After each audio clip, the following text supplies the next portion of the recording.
नमस्कार दोस्तों, आपका हमारे YouTube चैनल में बहुत बहुत स्वागत है। जैसा कि हमने आपसे वादा किया था कि हम NCERT का कोर्स जल्द ही लाने वाले हैं अपने चैनल में, तो आज हम शुरुआत करते हैं इकोनॉमिक्स क्लास 9th की टेक्स्ट बुक से।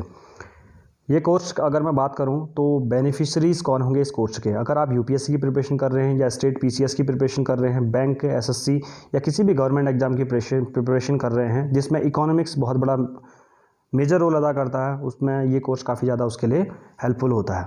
अगर आप क्लास 9th के स्टूडेंट हैं, ये वेदर CBSE और ICSE बोर्ड और आपका इकोनॉमिक्स एज ए सब्जेक्ट है, तो वो कोर्स भी, इस कोर्स में आपको इकोनॉमिक्स की बेसिक्स समझने में काफ़ी ज़्यादा हेल्प होगी।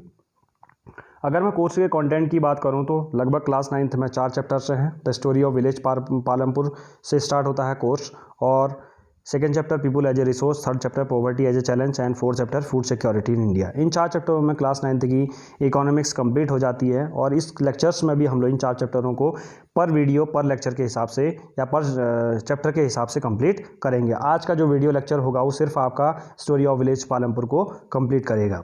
एक सिंपल से एडवर्टाइजमेंट, तो बिना वक्त गवाए चले शुरुआत करते हैं। Class 9th economics chapter 1 the story of village Palampur. अब मैं बात करता हूँ कि अगर आपको इकोनॉमिक्स समझनी है, अगर आपके बेसिक्स है, जैसे आप हायर स्टडीज़ में या हायर एग्जाम की प्रिपरेशन कर रहे हैं, तो इकोनॉमिक्स काफ़ी ज़्यादा टफ सब्जेक्ट बन जाता है। क्यों बन जाता है? क्योंकि आपके बेसिक्स क्लियर नहीं होते हैं। जो क्लास 9th है, क्लास 10th है, ये आपके बेसिक्स क्लियर करता है कि इकोनॉमिक्स के अगर आपका बेस स्ट्रॉन्ग है तो हायर जो सब्जेक्ट पढ़ते हैं इसके इकोनॉमिक्स के, तो आपके लिए वो काफ़ी ज़्यादा ईजी हो जाता है और आपकी अच्छी अंडरस्टैंडिंग होती है, सब्जेक्ट के ऊपर आपकी पकड़ बनती है। तो आप इस कोर्स को ध्यान से देखिए, क्योंकि ये आपका बेस बनाएगा। जब आप क्लास 11th और 12th की और हायर स्टडीज़ की जो बुक्स पढ़ेंगे उसमें काफ़ी ज़्यादा आपको हेल्पफुल होगा। तो बात करते हैं मेनली जो इकोनॉमिक्स में पढ़ते हैं हम लोग, रेवेन्यू के बारे में पढ़ते हैं, किस तरह से प्रोडक्शन होता है, किस तरह से गुड्स एंड सर्विसेज ट्रेड होता है, पैसे का लेन देन होता है, वो सब हम किस में पढ़ते हैं? आपके इकोनॉमिक्स में पढ़ते हैं। तो जो हमारा ऑथर है क्लास 9th इकोनॉमिक्स की बुक का, तो उसने इकोनॉमी जो प्रोडक्शन का जो मेथड्स है उसको एक छोटे से विलेज के रूप में या एक हाइपोथेटिकल विलेज के रूप में उसको समझाने की कोशिश की है। उसने एक छोटा सा विलेज दे रखा है हाइपोथेटिकल, जिसका कोई एग्जिस्टेंस है नहीं। उसके हिसाब से उसने एक आइडियल विलेज की कल्पना कर रखी है कि एक आइडियल विलेज में क्या क्या होना चाहिए और किस तरह से उस विलेज में प्रोडक्शन होता है। और सिमिलरली आप इसको कंपेयर कर सकते हैं किसी कंट्री से, किसी विलेज के, किसी स्टेट से। तो सेम सिमिलर मैनर में ही सब जगह इस तरह से, और इससे थोड़े से बड़े या छोटे से थोड़ा कम ये प्रोडक्शन चल रहा होता है। तो इस जो चैप्टर है village story of village Palampur, इससे आपको ऑथर ने सिर्फ प्रोडक्शन कैसे होता है किसी भी एरिया में उसको समझाने की कोशिश की है।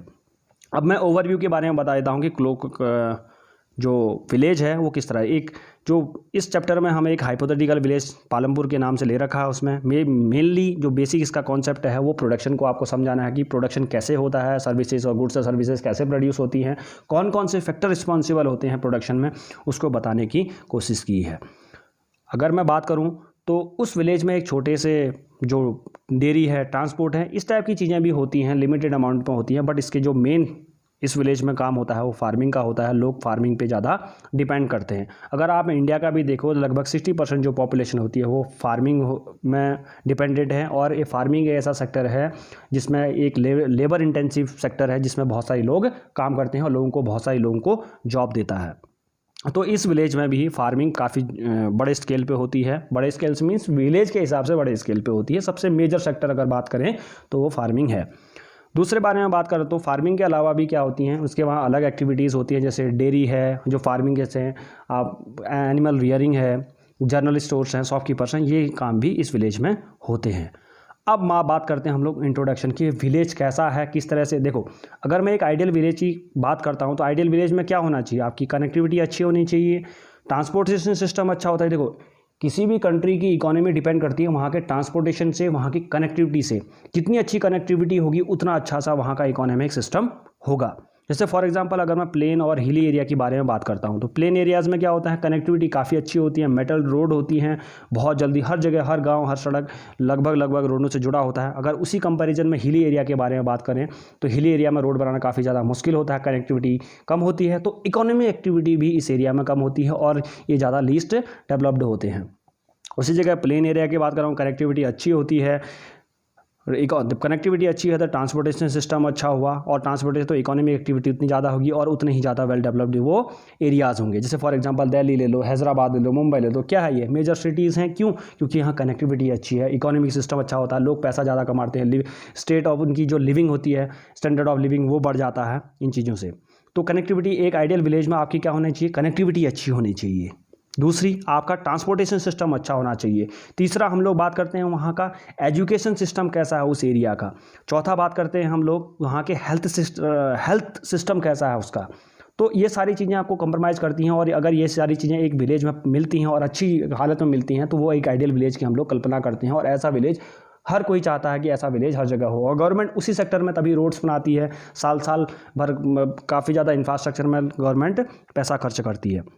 तो विलेज पालमपुर में क्या है? विलेज पालमपुर एक वेल कनेक्टेड विलेज है, जिसमें वो बड़े टाउन से भी जुड़ा हुआ है, स्मॉल टाउन से, स्मॉल विलेजेस से भी जुड़ा हुआ है, और उसका जो सबसे बड़ा टाउन है उस एरिया का है रायगंज, जिसके साथ उसकी कनेक्टिविटी काफ़ी अच्छी है।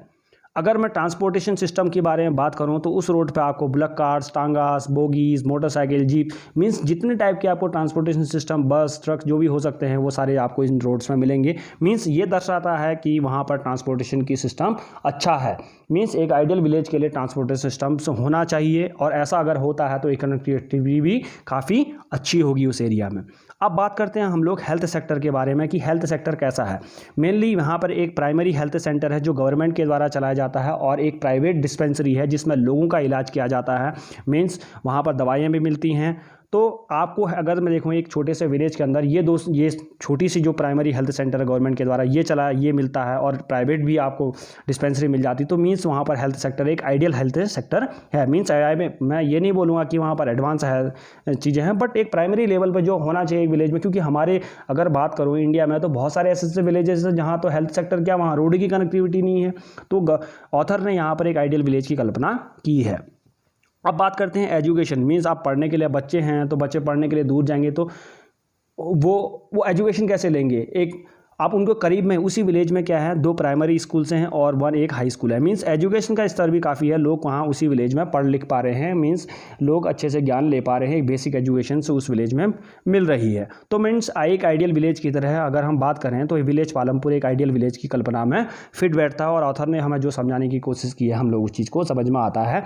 अगर आप एक आइडियल विलेज के बारे में लिखें तो ये 4 पॉइंट आपको बता देता हूँ कि आपको वहाँ की कनेक्टिविटी के बारे में लिखता है। जैसे किसी विलेज को अगर कंपेयर करना है कि कैसा एक आइडियल विलेज होना चाहिए और कैसा ऑथर उसके साथ हम कंपेयर कर सकते हैं, तो वहाँ पर आप सबसे पहले बात करेंगे कनेक्टिविटी कैसी है उसकी, फिर उसके बाद उसका ट्रांसपोर्टेशन सिस्टम कैसा है उस विलेज का या उस एरिया का।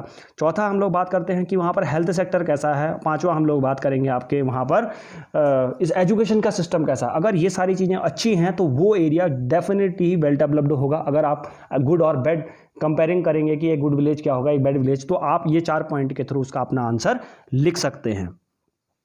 अब मैं बात करता हूं, अगर देखो आपको सबसे पहले मैंने बता दिया कि इस विलेज में हमारी, या इंडिया में बोलूं या इस विलेज में जो इसने ऑथर ने लिया है, यहाँ पर क्या है, फार्मिंग मेजर सेक्टर है। फार्मिंग के थ्रू बहुत जो जितने भी इकोनॉमिक एक्टिविटी होती है वो सब सारी किसके थ्रू होती है, फार्मिंग के थ्रू होती है। तो फार्मिंग हमारा बेसिकली डिपेंड होता है इंडिया में तो कास्ट सिस्टम पे डिपेंड है। मीन्स अपर कास्ट होगा तो आपके पास फार्मिंग लैंड ज़्यादा होगा, लोअर कास्ट होगा तो आपके फार्मिंग लैंड कम होगा। तो यहाँ पर भी ऑथर ने बात की है इसी चीज़ की कि फार्मिंग जो है, जो लैंड है, वो लैंड का डिस्ट्रीब्यूशन कितना अनइक्वल है हमारी कंट्री में, उसको दिखाने की कोशिश की है। मीन्स एक रियल सिनारियो दिखाने की कोशिश की है ऑथर ने। इस विलेज पालमपुर में लगभग 450 फैमिलीज़ हैं। उसमें से क्या हैं कि 80 जो फैमिलीज़ हैं वो अपर कास्ट को बिलोंग करती हैं और उनके पास मेजॉरिटी ऑफ लैंड होल्डिंग है। मीन्स सबसे ज़्यादा लैंड उनके पास है और उनकी फैमिलीज़ में मेंबर्स क्या हैं, कम हैं। अगर मैं पॉपुलेशन की बात करूं, टोटल 450 फैमिली की 1/3 जो पॉपुलेशन है वो शेड्यूल कास्ट को बिलोंग करती है, उनके पास लैंड होल्डिंग बहुत कम है।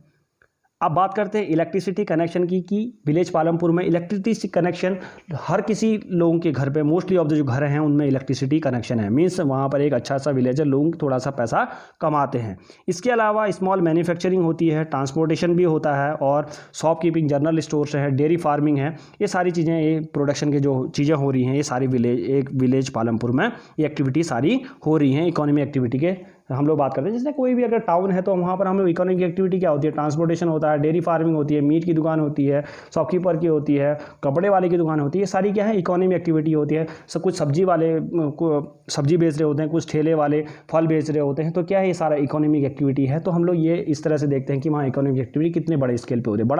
बड़ा एरिया तो बड़ी चीज़ें, वहाँ इंडस्ट्रीज़ होंगी, फैक्ट्रीज़ होंगी, छोटा एरिया तो छोटी चीज़ें होंगी और इकोनॉमिक एक्टिविटी भी काफ़ी कम होगी।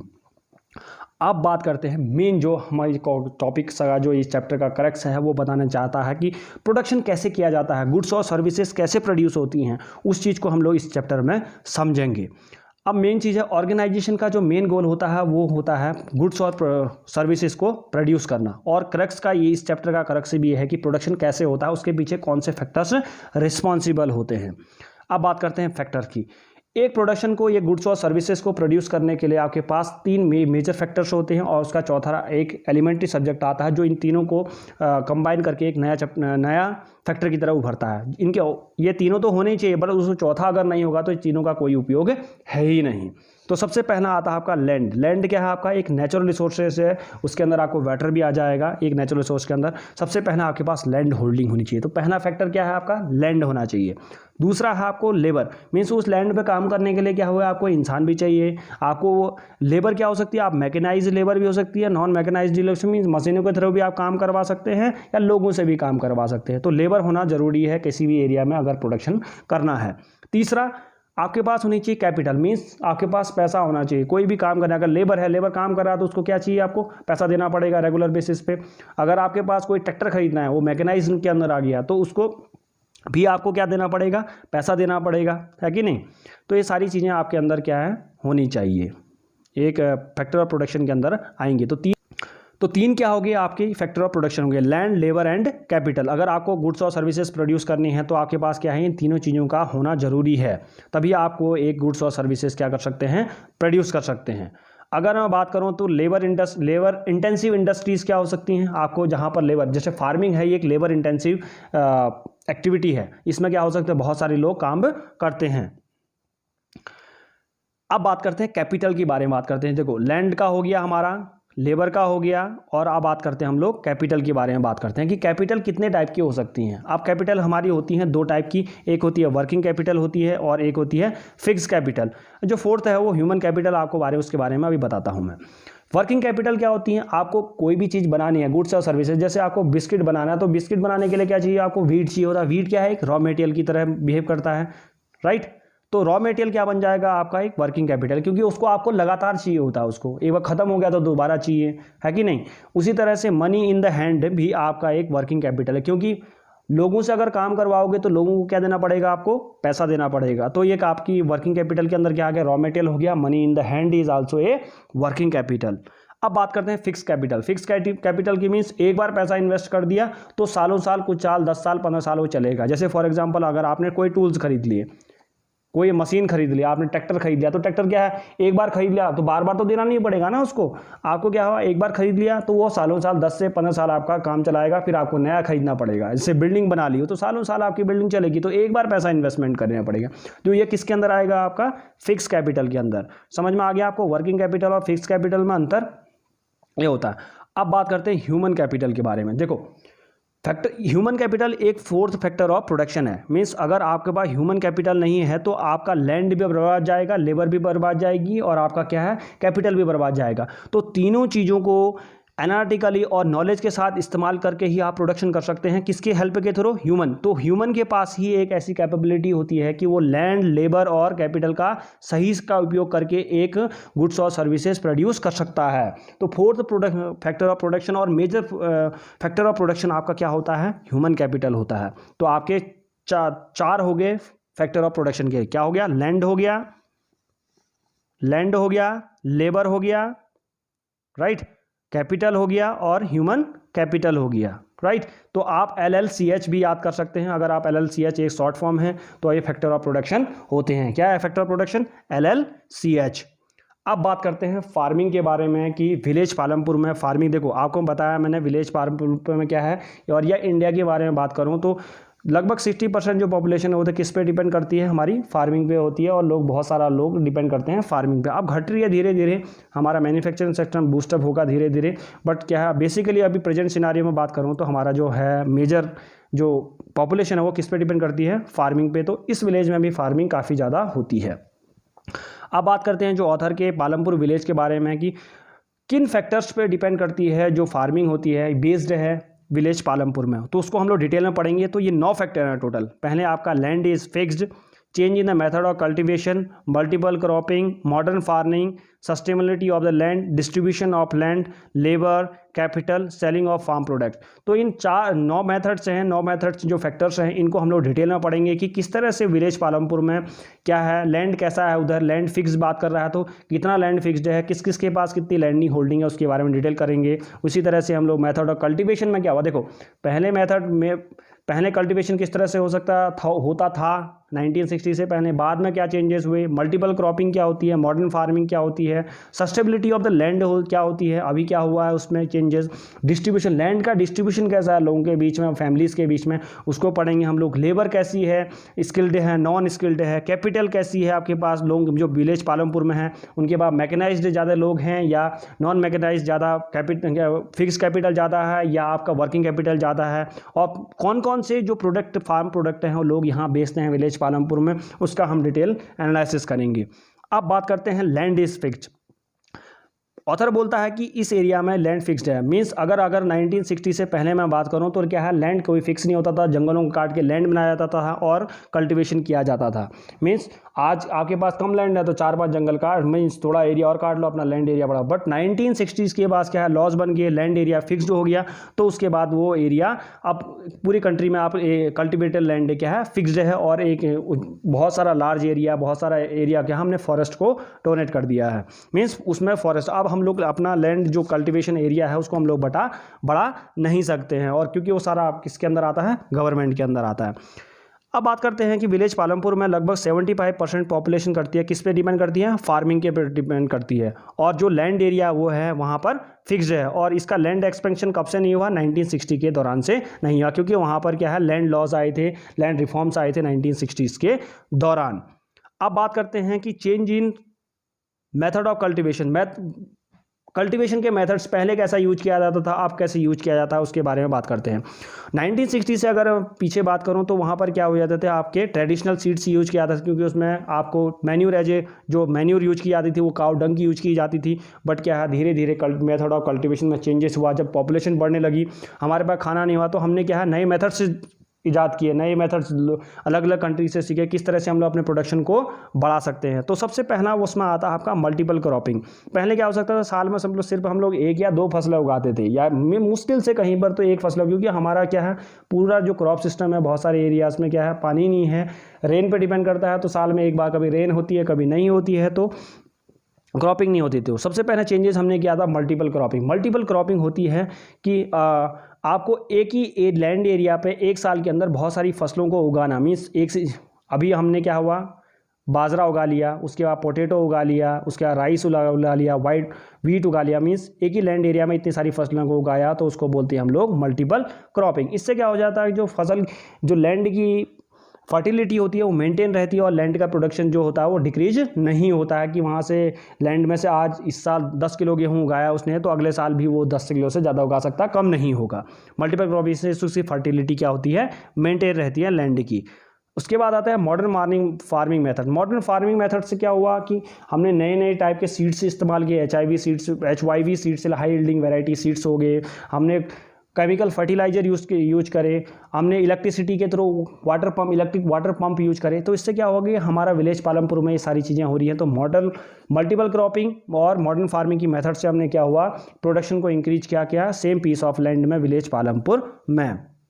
अब बात करते हैं डिटेल में मल्टीपल क्रॉपिंग। जैसे मल्टीपल क्रॉपिंग आपको मैंने समझा दिया कि एक सेम पीस ऑफ लैंड में क्या करना है, बहुत सारी फसलों को उगाना है एक साल के अंदर में इन ए पीरियड ऑफ टाइम, उसे बोलते हैं मल्टीपल क्रॉपिंग। एग्जांपल आपका ज्वार अभी अगर उगा दिया, बाजरा उगा दिया उसने रेनी सीजन में, ज्वार और बाजरा को रेनी सीजन में उगाया, फिर उसके बाद क्या है, पोटैटो को अक्टूबर और दिसंबर के बीच में पोटैटो उगा दिया, फिर विंटर के टाइम में वीट उगा दिया। तो ये सारा क्या है, मल्टीपल क्रॉपिंग के अंदर आता है। तो याद रखना मल्टीपल क्रॉपिंग क्या होती है, ये बहुत काफ़ी इंपॉर्टेंट कॉन्सेप्ट है, इसको आपको आपको याद रखना चाहिए, क्योंकि आपको ये बेसिक आपको ये क्लास 9th में पढ़ने को मिलेगा और क्लास 12th भी पढ़ेंगे तब भी आपको ये चीज़ें मिलेंगी, और हायर स्टडीज़ की बुक्स पढ़ेंगे तब भी आपको ये चीज़ को पढ़ने को मिलेगी।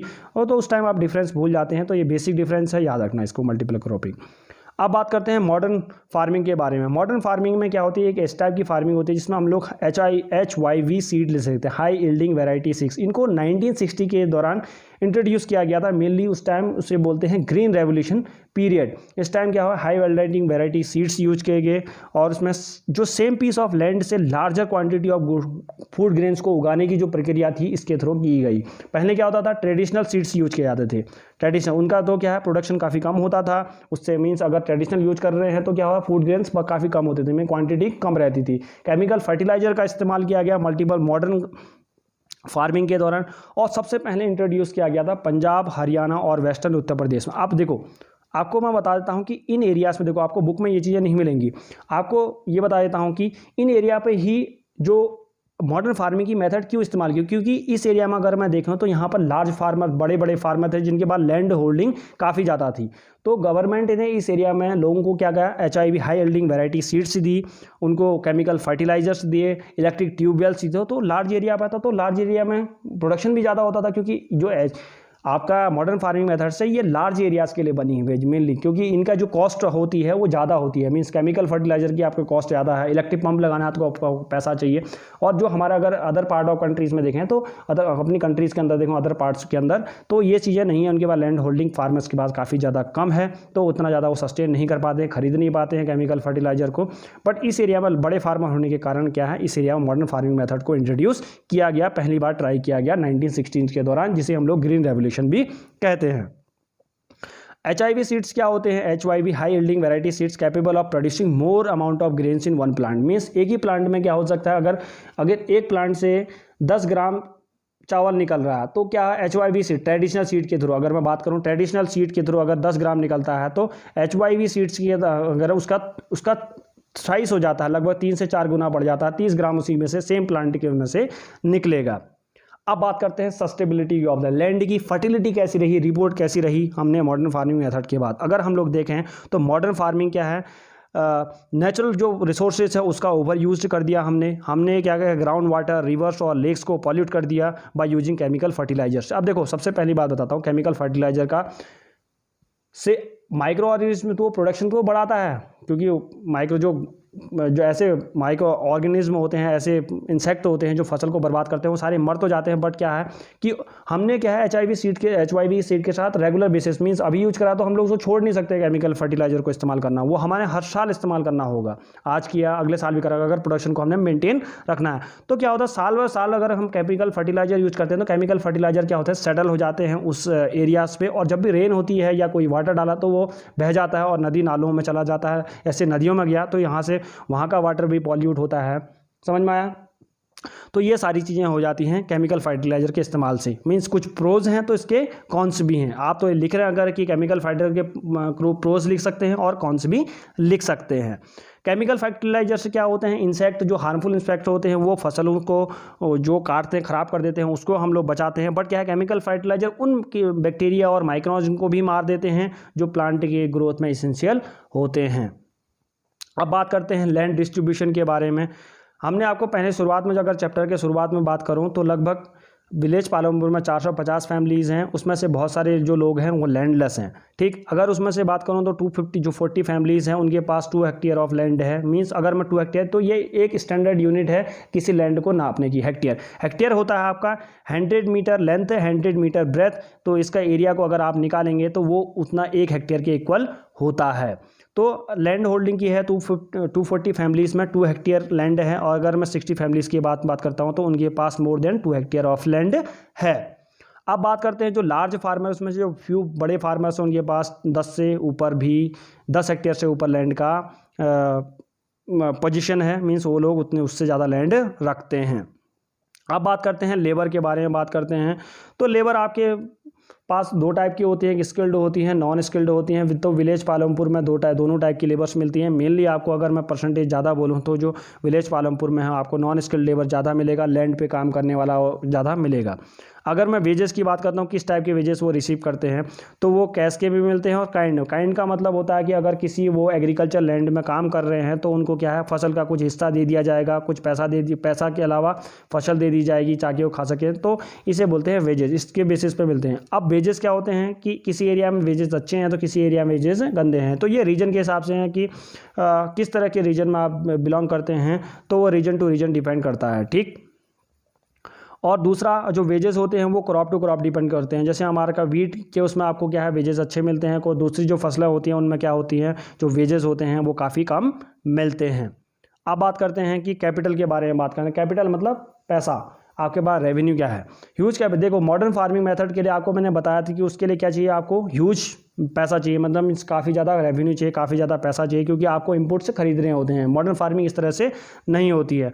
तो स्मॉल जो फार्मर्स होते हैं उनके पास क्या है, पैसा नहीं होता, वो खरीद नहीं पाते, तो मॉडर्न फार्मिंग कर नहीं पाते हैं। तो वो लोग क्या करेंगे, अगर उनको करना है मॉडर्न फार्मिंग तो क्या करते हैं, वो किसी लार्ज फार्मर से या जो मनी लेंडर्स होते हैं उनसे क्या है, पैसा लेते हैं। क्योंकि हमारा इस विलेज में अगर बात करूं तो बैंक के बारे में बात नहीं गई है, बैंक की कनेक्टिविटी है, गवर्नमेंट से पैसा ले नहीं पा रहे हैं, तो ये लोग क्या करते हैं, पैसा किसी बड़े फार्मर से ले लेंगे, किसी मनी लेंडर से लेंगे। वो पैसा तो देता है बट क्या है, वो हायर इंटरेस्ट ऑफ रेट में चल देते हैं वो लोग। इससे क्या हो जाता है, जो फार्मर्स होते हैं वो डेप्ट ट्रैप में चले जाते हैं, साल दर साल सिर्फ इंटरेस्ट ही चुका पाते हैं। तो क्या होता है, अगर आप देखो, आप न्यूज़ में सुनते हैं ना, बहुत सारे फार्मर क्या कर लेते हैं, सुसाइड कर लेते हैं। ये यही कारण है कि वो पैसा तो ले लेते हैं बट बेचारे क्या होता है, चुका नहीं पाते हैं। क्योंकि किसी साल क्या होता है, फसल अच्छी होती है, थोड़ा कुछ चुका दिया, बट क्या होता है, हायर इंटरेस्ट रेट होने के कारण वो पूरी तरह चुका नहीं पाते हैं। उसके बाद क्या हुआ कि फसल बर्बाद होगी, किसी साल सूखा पड़ गया, तो फिर क्या है, वो डेप्ट ट्रैप में चलते हैं और ज़िंदगी भर उसको चुकाते रह जाते हैं। और कभी कभार जब बहुत सारा डेप्ट हो जाता है, चुका नहीं पाते हैं, तो क्या हो जाता है, वो लोग सुसाइड कर लेते हैं, जो आप न्यूज़ में रोज़ पढ़ते हैं।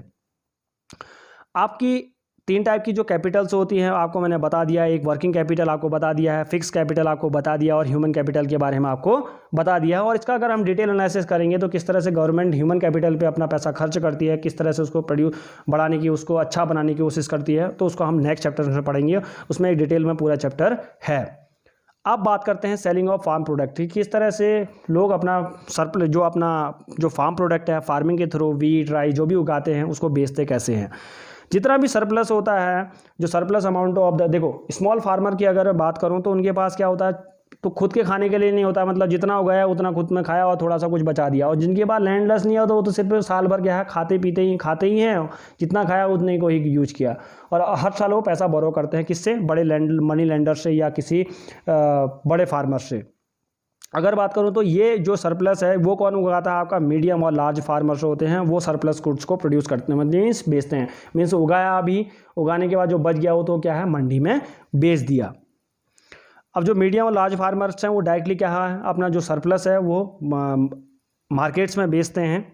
अब उससे मार्केट में कौन कौन खरीदता है, उसमें जो बड़े बड़े जो ट्रेडर्स आते हैं मार्केट में, उनके जो प्रोडक्ट्स को खरीदेंगे। और क्या है, बड़ी बड़ी शॉपकीपर्स या जो टाउन्स हैं जहां प्रोडक्शन नहीं होता वहां पर मैन्युफैक्चरिंग होती है, उस जगह जैसे कंपनीज़ हैं, ट्रेडर्स ने लिया, फिर उसका ट्रेडर्स के ऊपर कंपनीज ने ले लिया, और फिनिश गुड्स ऐसे बिस्किट या टॉफ़ी जो भी बनती हैं, सारी किससे बनती हैं, आपके फार्म प्रोडक्ट से तो बनती हैं। ये सारी चीज़ें क्या है, बना के हमारे को ही खुद बेचते हैं। तो इस तरह से फार्म एक्टिविटीज़ होती है। मीन्स फार्मर के थ्रू गया, कंपनीज के थ्रू गया, 15 से फिर दोबारा से लोगों के पास आया। ये इकोनॉमिक एक्टिविटी होती है। तो ये सर्कल है, फार्मर के पास गया, फार्मर के बाद ट्रेडर के पास गया, ट्रेडर के पास से बड़े वाले ट्रेडर के पास गया, उसके बाद कंपनी के बाद गया, कंपनी ने फिनिश प्रोडक्ट आया, फिर लोगों के पास आया, और इस तरह से इकोनॉमिक का लेन देन होता रहा। मीन्स एक के पास गया, दूसरा गया, तो ऐसे सर्कल विशेष सर्कल आपका घूमता रहेगा।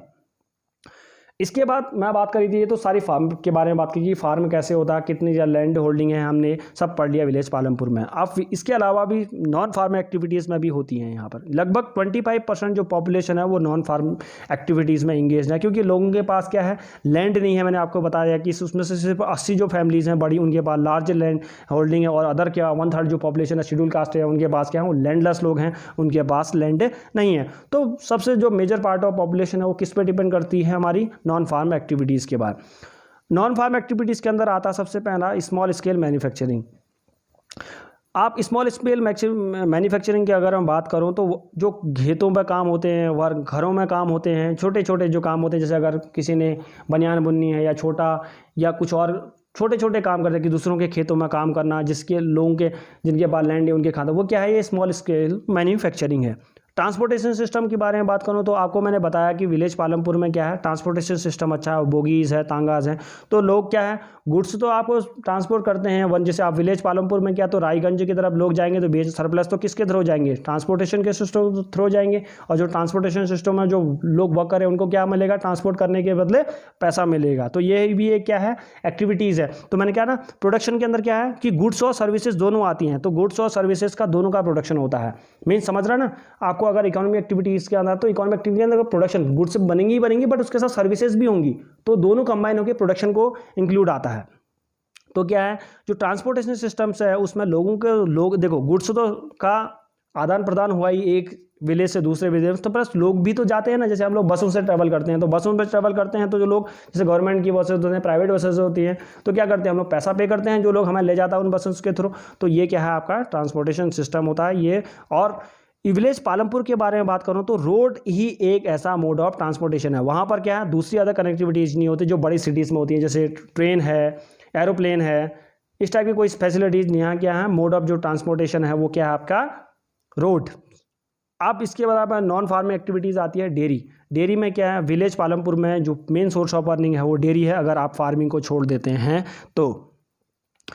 डेयरी क्या है, एक बिजनेस है जो हार्वेस्टिंग और प्रोसेसिंग ऑफ एनिमल मिल्क किया जाता है उसमें, ठीक। काव और बफेलोज इसमें इस विलेज में पालते हैं लोग, और इनका और गोट्स के थ्रू भी मिल्क इस विलेज में बेचते हैं। शॉपकीपर्स हैं जो आपको जनरल स्टोर्स में मिलेंगे, आपको जो फिनिश गुड्स जो होते हैं, बड़े बड़े विलेज राज्य से, रायगंज से, वहाँ से क्या हुआ, बड़े बड़े होलसेलर से वहाँ से सामान खरीदा, और क्या है यहाँ पर बिस्किट, टॉफ़ी, नमकीन, या जो भी सारी चीज़ें छोटी होती हैं जनरल स्टोर में जो आपको मिलती हैं, वो सारी चीज़ें आपको इन विलेज में मिलती हैं। तो शॉपकीपर क्या करते हैं, सस्ते दामों में खरीदेंगे थोड़ा सा, और अपना सा थोड़ा कमीशन काट के लोगों को बेचेंगे। तो ये भी एक सोर्स ऑफ अर्निंग है, ये नॉन फार्मिंग एक्टिविटीज़ के अंदर आता है, और ये विलेज पालमपुर में हो रहा है। तो this was whole about the village Palampur. I hope आपको समझ में आया होगा पूरा कोर्स। अगर आपको देखो, ऊपर मैंने आपको एक एडवर्टाइजमेंट दिया था कि जो कोर्स किस तरह, देखो ज्योग्राफी का कोर्स है तो क्लास 6 का चैप्टर वाइज है, 7th है, 8th है, मीन सारा क्लास 6 to 12 हमने चैप्टर वाइज कंप्लीट किया है इस कोर्स में। तो आप 299 रुपीज़ में इसको अवेल कर सकते हैं। I hope you like the course. To do like, share and subscribe to the channel. और आपके कमेंट हमारे को काफ़ी ज़्यादा हेल्पफुल होंगे। अगर आपके कमेंट आएंगे तो हम लोग नेक्स्ट जो कोर्स आएगा, जो नेक्स्ट चैप्टर है, उसको और अच्छे मन से करेंगे, और नया मीन्स कोर्स के अलावा भी जो इस बुक्स में दिया है उसके अलावा भी एक्स्ट्रा इन्फॉर्मेशन आपको देने की कोशिश करेंगे। Thank you so much. शुभ रात्रि, धन्यवाद।